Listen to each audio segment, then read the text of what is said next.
मारवाड़ी की दुकान पे एक आदमी ओल्ड में लेके आ गया। कपड़े की दुकान थी, कपड़े का बिजनेस था। नाम नहीं बताऊंगा तो लोग सुमित पर शक करेंगे। वो आदमी आ गया ओल्ड में लेकर के तुरंत, बोले भाई साहब आपकी दुकान से कपड़ा ले गया था, ये देखो एक बार साबुन से धोया इतना छोटा हो गया, मैं क्या करूं। भाई ने तुरंत राय दी, बोले उस साबुन से तू ना ले। बात आप तक पहुंच रही है तो देखो आपकी तालियां वालियां मेरा करंट बनाए रखेगी, क्योंकि अपन तो जो काम करते हैं वो सारा सिस्टम से करते हैं। वो मारवाड़ी आदमी जिस ढंग से काम करता है, पूरी दुनिया में कहीं और दूसरी जाति का आदमी सिस्टम से काम नहीं करता। वो मुझे याद है, एक मारवाड़ी, एक पंजाबी, एक सिंधी, एक गुजराती एक जगह इकट्ठे, बोले यार तुम मारवाड़ी लोग कंजूस बहुत होते हो। मैंने उनको बताया देखो मारवाड़ी कंजूस नहीं होते, शाणे होते हैं। शाणे क्या, 1.5 शाणे होते हैं। वो बोले नहीं नहीं देखो हम करते हैं ऐस, हम करते हैं मस्ती, हम करते हैं रईसाई। तो उस सिंधी ने एक 100 का नोट निकाला, सिगरेट बनाया, फूंक दिया, बोले देखो हम ऐस करते हैं। पंजाबी को जोश आया, उसने 500 के नोट की सिगरेट बनाई, फूंक दी, बोले ऐस तो देखो इसे कहते हैं, हम करते हैं। वो गुजराती को ज्यादा जोश आ गया, उसने 1000 के 2 नोट की सिगरेट बनाई और फूंक दी, बोले गुजराती ऐस करने में सबसे आगे, पैसे उड़ाने में सबसे आगे। अब मारवाड़ी का नंबर आ गया, और मारवाड़ी भी कोई अपने चेयरमैन साहब जैसे थे, उन्होंने तुरंत चेकबुक निकाली, 10 लाख लिखे, सिगरेट बनाई और जला करके एक बिहारी को पकड़ा दी, बोले तू भी ऐस कर अपने पैसे। मतलब 2 रुपए में सबसे ज्यादा रईसाई करने वाली जाति है वो। मुझे याद है एक जगह एक पंजाबी, एक गुजराती, एक वैसे ही चारों इकट्ठे थे।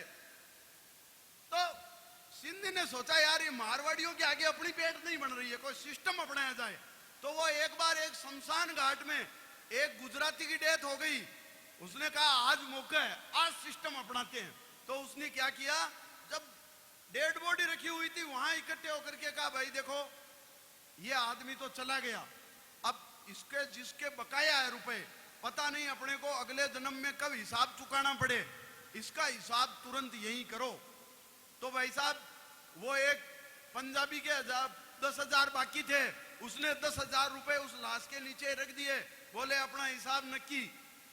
सिंधी ने अपने 20,000 निकाले, बोले ये अपने 20,000 बाकी थे, रखेर बोले अपना हिसाब बाकी। अब उसको मारवाड़ी को कहा, बोले इसका हिसाब करो, पता नहीं अगले जन्म में कब देना पड़ेगा। मारवाड़ी ने वही सिस्टम अपनाया, चेकबुक निकाली, 1 लाख लिखे, लाश के नीचे 1 लाख का चेक रख करके 30,000 उठाते हुए कहा 70,000 का हिसाब था। वो सिंधी टेंशन में आ गया, बोले भाई जी माल भी गयो और माजनू भी गयो। अब की बार उसको ज्यादा गुस्सा आ गया तो उसने उस मारवाड़ी का हिसाब करना ही बंद कर दिया, पैसा का लेन देन बंद कर दिया। वो कुछ दिनों बाद टेंशन में बहुत ज्यादा टेंशन हो गया। तो टेंशन में उसने क्या कहा, उसने देखा यार हिसाब नहीं कर रहा है, तो वो थोड़े दिन बाद वो मारवाड़ी मर गया। अब सिंधी ने कहा अब की बार अपने मैदान साफ, अब अपने कोई कंपटीशन नहीं। उसने सारे लोग इकट्ठे हुए, अब की बार लास्ट था, वो कंपटीटर नहीं था। उसने कहा भाई अपने हिसाब का सिस्टम बना हुआ है, हिसाब करो। वो गुजराती आया, उसने कहा भाई मेरे तो मारवाड़ी के 10,000 बाकी थे, 10,000 रख दिए। वो पंजाबी आया, उसने कहा मेरे 20,000 बाकी थे, 20,000 रख दिए। अब वो सिंधी ने वही मारवाड़ी वाला फॉर्मूला अपनाया, चेकबुक निकाली, 1 लाख रुपए लिखे, वो उसी सिस्टम से लाश के नीचे रख करके 30,000 उठाने ही वाला था कि मारवाड़ी की लाश ने वो रुपए पकड़े, चेक पकड़े, खट खड़ा होकर के मारवाड़ी बोला अरे सिंधी भाई तू अगर टाइम पर हिसाब कर देता तो मेरे को मरने का नाटक नहीं करना पड़ता। अब की बार वो ज्यादा टेंशन में आ गया, और इतना टेंशन में आ गया उसने कहा यार अब तो तीसरी बार लास्ट एंड फाइनल मुकाबला, अब की बार आर पार की लड़ाई। हुआ यूं कि महीने भर बाद वो सिंधी खुद ही मर गया नाटक करके। उसने घोषणा कर दी, उसका बेटा सब जगह फोन कर दिया, वही शमशान घाट सब इकट्ठे हो गए। वो सिंधी के छोरे ने कहा पापा ने सिस्टम बनाया था, हिसाब करो। सबने हिसाब करना शुरू किया। तो साहब वो पंजाबी आया, उसने अपना हिसाब रखा, गुजराती आया, उसने हिसाब रखा। अब सिंधी के छोरे ने मारवाड़ी का छोरा आया हुआ था, बोले तेरे पापा को बुला, अपने हिसाब का सिस्टम बना हुआ है, पहले हिसाब करो, बाकी बात बाद में। उस छोरे ने अपने पापा को फोन किया, बोले बापूजी ये सिंधी कह रहा है हिसाब करो। वो मारवाड़ी समझ गया, उसने फोन पर ही कह दिया, बोले 30,000 बाकी है, पर 30 लाख दूंगा, लेकिन लाश के पड़िंता तुरंत लगाओ। सिंधी 1 मिनट में ही खड़ा हो गया। तो कहने का मतलब है जो मारवाड़ी आदमियों ने सिस्टम बना रखा है। अच्छा, अब लोग कहते हैं कि मारवाड़ी आदमी खर्चा बहुत करते हैं। मैं आपको बताऊं, पूरे विश्व में सबसे ज्यादा बढ़िया संबंध जो अच्छे संबंध है, वो जितने मारवाड़ी समाज के पति पत्नी के हैं, वो हिंदुस्तान में किसी जाति प्रजाति के हो ही नहीं सकते। जितने विवाह के संबंध जितने मजबूत और जितने प्रगाढ़ता से हमारे मारवाड़ी समाज के रहते हैं, वो 7 जन्म तक औरत पीछा नहीं छोड़ती। उसका कारण मैं बताता हूं, इतना संबंध मजबूत क्यों होता है। अपने ब्याह शादी के संबंध मजबूत होने का कारण ध्यान से सुनना, और आपको लगे कि आनंद आ रहा है, मस्ती आ रही है। थोड़े यार भाई साहब, ये मेरा गला पकड़ रहा है, इसकी माइक की आवाज सेट कर दो। अगर इसकी सेट नहीं हुई तो ये कल आपका गला पकड़ेंगे। वो क्या, माइक जब तक सेट नहीं होता ना, तब तक मजा नहीं आता। थोड़ी सी आवाज बढ़ा दे। मॉनिटर में दो, मॉनिटर में ऊपर, मॉनिटर में बढ़ा दो इनकी आवाज। हाँ, उसमें या तो आप वाला दे दो। हाँ, ये आवाज आ रही है। ये ले लो।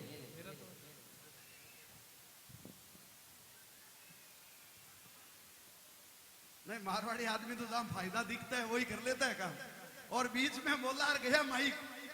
अच्छा, इस देश में देखो, मैं बताऊं, 2 चीज, चाहे कितनी टेक्नोलॉजी बदल जाए, इसका इक्को बंद कर दो भाई। 2 चीज हिंदुस्तान में कभी ढंग की नहीं हो सकती, एक तो माइक और एक विधायक। आज तक पूरे विश्व में कहीं, हिंदुस्तान में तो कोई ऐसी कंपनी नहीं है। अच्छा, दोनों के लक्षण मिलते हैं। मैं आपको बीच में ही बात बताना चाहता हूं, माइक और विधायक, एमएलए के लक्षण दोनों के एक जैसे होते हैं। अगर मैं एक की बात करूंगे ना, तो आप अपने आप दूसरे की समझ जाओगे।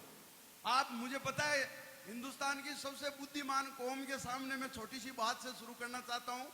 मैं माइक की बात करूंगा, आप दूसरी साइड में अपने आप समझ जाओगे। एक तो ये अपने स्टैंड पर कायम नहीं रहते, स्पीकर से सेटिंग बिगड़ते ही सिट्टी मारते रहते हैं। अच्छा, मंच पर इनको कितना ही झुका लो, ये झुक जाएंगे।